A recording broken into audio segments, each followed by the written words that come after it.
So I know you usually start with talking about it being 3 weeks and being grateful for that.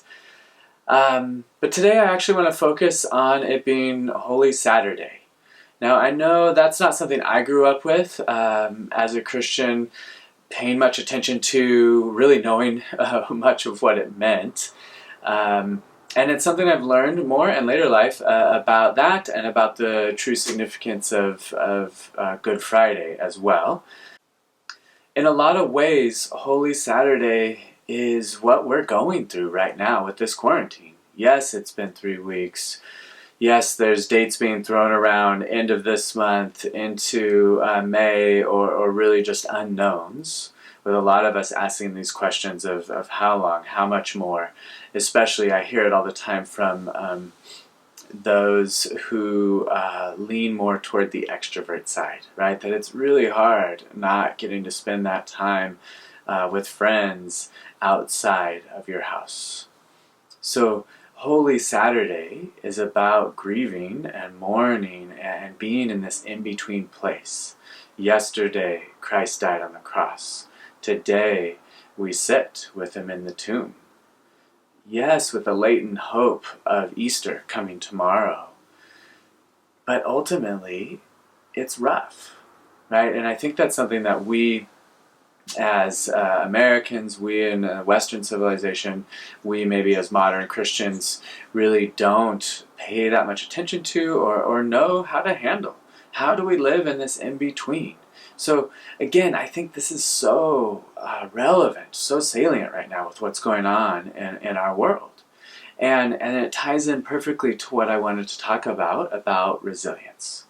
Because resilience is really, how are we getting through this? How are we going to come out the other end? So often we measure success, I feel like, in our mental health and our emotional health when we talk to each other as, am I happy? Does that make me happy? But that's just not going to cut it right now, right? And not everything we can judge on the scale of, am I happy or not happy? Really, there's this place of, am I okay? Am I trying my best? Am I finding contentment? Or more significantly, for resilience, right? The research has shown that the most significant factor in bolstering and creating and fostering and growing these parts in our brains that have to do with resilience is gratitude. When we activate our really the fantasy neuropathways, the parts of our brain that can imagine with things that we're grateful for, that we have, or that we have to look forward to, it really helps our brain light up and be healthy and become essentially more resilient. So, two more things about this. One is there's a lot of practical things you can do around building resilience, and particularly in this gratitude area. The easiest, and what I would just recommend, is try and get up each day, write out a few things. And don't get on the phone or a screen. I know we're on that all the time. Write it out on paper, in a journal, just a scratch paper, whatever. Write out a few things that you're grateful for. Maybe it's your spouse, your kids, your family. I know for me, it's those things for sure, along with little things like just playing with our dog, playing ball in the house with her, just real easy. Or maybe it's being able to go for a walk, like I've mentioned so many times. Or getting back into some of my hobbies, like photography or videography a little bit, as I'm doing here these weeks. So find those little things. Remember that you're grateful for them. Let me say one more thing about gratitude and resilience in particular, is that resilience in a lot of ways is based on also what we bring to the table. How resilient is our brain?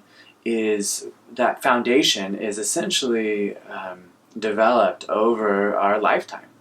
And it can really be hampered by basically traumatic or difficult emotional experiences that we've had through life. And if those aren't healed and there's some lingering, essentially toxicity or stressors or triggers from those past moments, then that's going to really be exacerbated during a time like this, right? I mean, maybe I'm preaching to the choir and you guys already know this because you're feeling some of it. But if that's the case, that's definitely something that we can help with right now in our practice, doing video therapy. We can get in there and help you guys with some of that healing. We can also help with the reminders of the day-to-day, going over those together and supporting you in doing this gratitude, resilience building work. So stay healthy, do the daily gratitude work, and I've listed a couple resources in the comments. One is a great article by N.T. Wright in Time magazine about exactly what I'm talking about, this place of in-between leading up to the hope of Easter. And then also is a really great video animation about resilience and our brain developing and learning to be more resilient. So watch those, read those, watch those, let me know what you think. Okay, stay safe, stay healthy.